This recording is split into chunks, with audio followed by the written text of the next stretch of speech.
Oke, kali ini saya akan bahas qasasul qis. Nah, atau yang sering kita dengar adalah storytelling. Nah, tentunya dalam storytelling ada beberapa hal yang perlu diketahui. Yang pertama adalah pengertian, yang kedua tujuan storytelling, yang ketiga struktur storytelling, yang keempat teknik pembuatan storytelling, yang kelima adalah hal-hal penting dalam storytelling. Oke, bahasan pertama adalah pengertiannya. Storytelling secara harfiah terdiri atas dua kata, yaitu yang pertama adalah story, yang kedua adalah telling. Story yang berarti cerita, telling yang berarti menceritakan. Penggabungan dua kata storytelling, ya, story dan telling yang akhirnya menjadi storytelling berarti menceritakan cerita. Nah, namun di sini tidak hanya menceritakan cerita saja, namun ada teknik gitu ya, yang sehingga bisa menarik minat pendengar. Nah, sehingga storytelling ini adalah teknik atau kemampuan dalam bercerita baik tentang kisah, peristiwa, adegan atau dialog. Nah, tentunya dengan adanya gaya, dengan adanya intonasi juga. Nah, yang sehingga apa? Tadi menarik minat pendengar. Itu pengertian daripada qisasul qis atau storytelling. Nah, pembahasan yang selanjutnya yaitu adalah tujuan storytelling.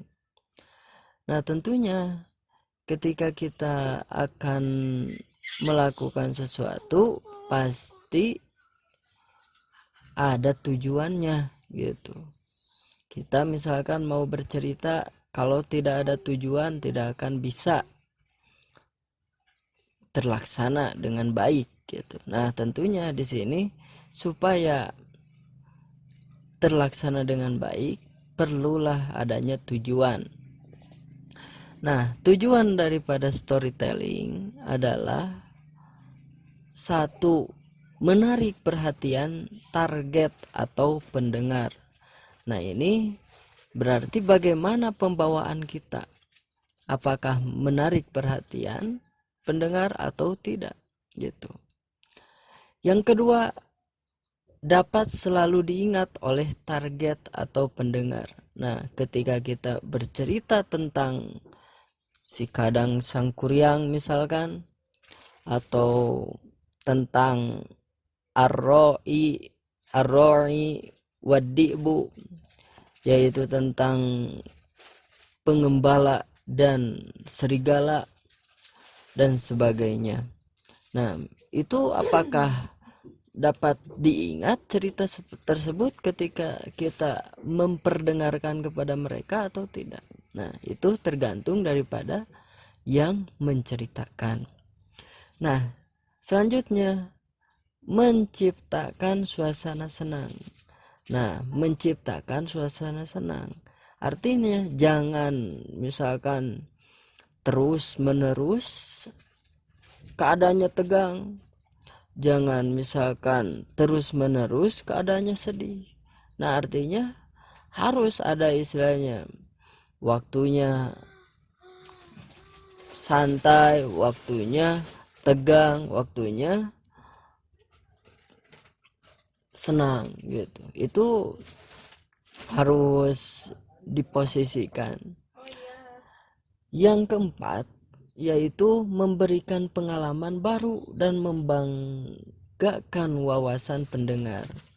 Nah, dengan kita menceritakan sesuatu, pendengar bisa mengambil pengalaman gitu ya, mendapatkan pengalaman, mendapatkan wawasan. Nah, berarti ceritanya harus yang berbobot. Nah, bentuk ceritanya di sini ada yang misalkan bentuknya pengalaman diri atau pengalaman orang lain gitu ya. Kita ceritakan diri kita pengalamannya dengan detail-detailnya. Kita ceritakan misalkan pengalaman orang lain atau sejarah-sejarah para rasul. Nah, kita ceritakan seperti apa. Nah, itu bisa memberikan pengalaman baru dan membanggakan wawasan pendengar. Nah, yang kelima, tujuan daripada storytelling itu dapat memberikan pemahaman yang baik tentang diri mereka sendiri dan orang lain. Nah, dengan kita bercerita tentang pengalaman, kita berbicara tentang misalkan menceritakan sejarah Rasul, keadaan para sahabat. Nah, itu bisa memberikan pemahaman baik gitu tentang diri pribadi salah satunya gitu. Oh, ternyata diri kita itu kurang atau jauh dari kehidupan mereka. Misalkan yang istilahnya yang tadinya sombong bisa lelai dengan bisa tidak sombong dengan mendengarkan cerita gitu, cerita yang kita paparkan dengan baik. Nah, selanjutnya tujuannya itu adalah dapat memberikan pengalaman baru, termasuk di dalamnya masalah kehidupan yang ada di lingkungan. Nah, memberikan pengalaman baru artinya bagaimana caranya supaya orang itu merasakan gitu, merasakan pengalaman yang ada di lingkungan tersebut gitu ya.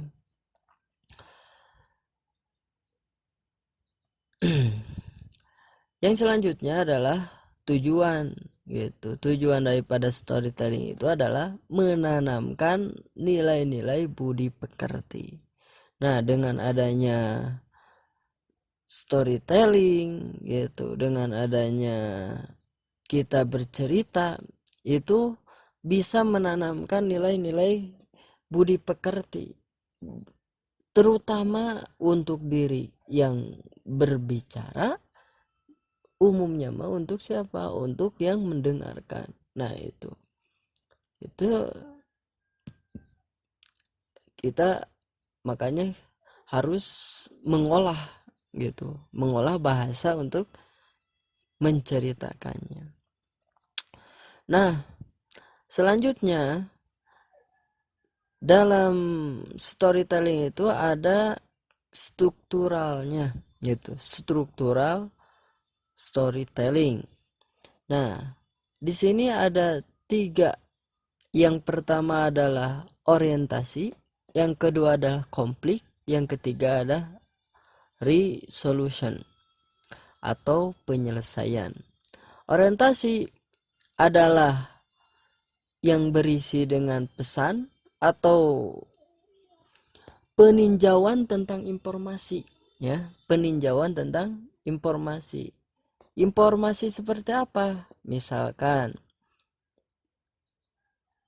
tentang apa gitu. Apa kejadiannya?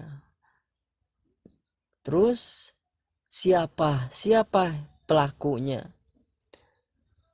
Di mana terjadinya? Kapan terjadinya? Nah, itu orientasi di sana dibubuhkannya.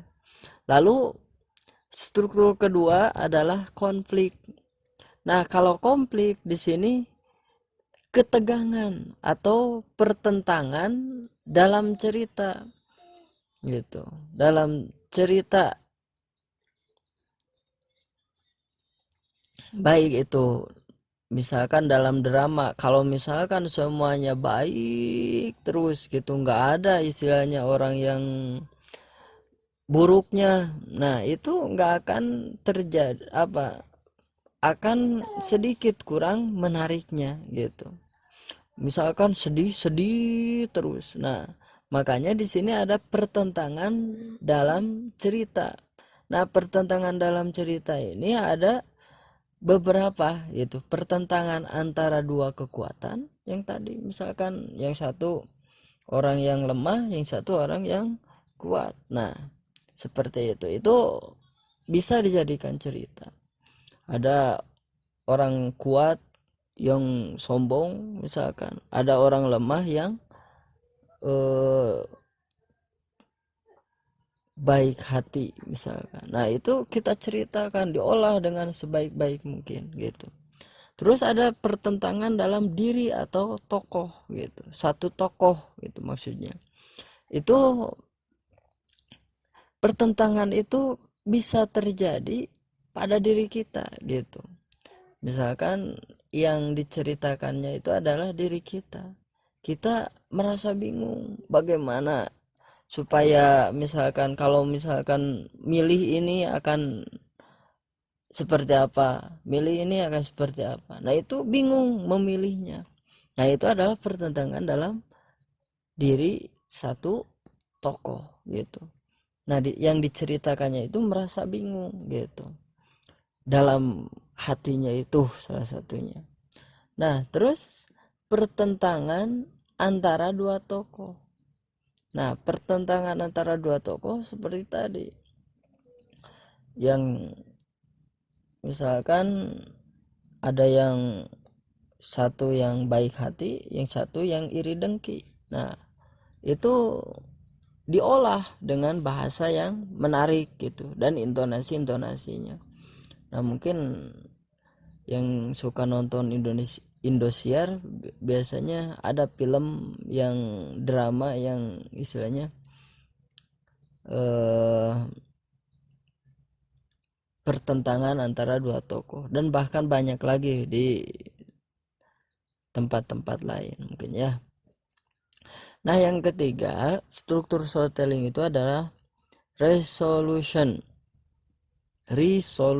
yaitu penyelesaian. Nah, tentunya ketika ada keadaan santai lalu terjadi konflik atau pertentangan, nah tentunya itu harus, ketika setelah ada pertentangan, kita bisa ditutup dengan adanya penyelesaiannya, apakah berakhir dengan baik ya atau berakhir dengan menyedihkan. Nah, itu tinggal Anda olah gitu.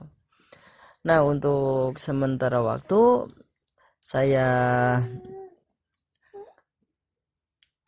jelaskan 3 kategori dulu gitu ya. Untuk itu kalian pahami dengan baik supaya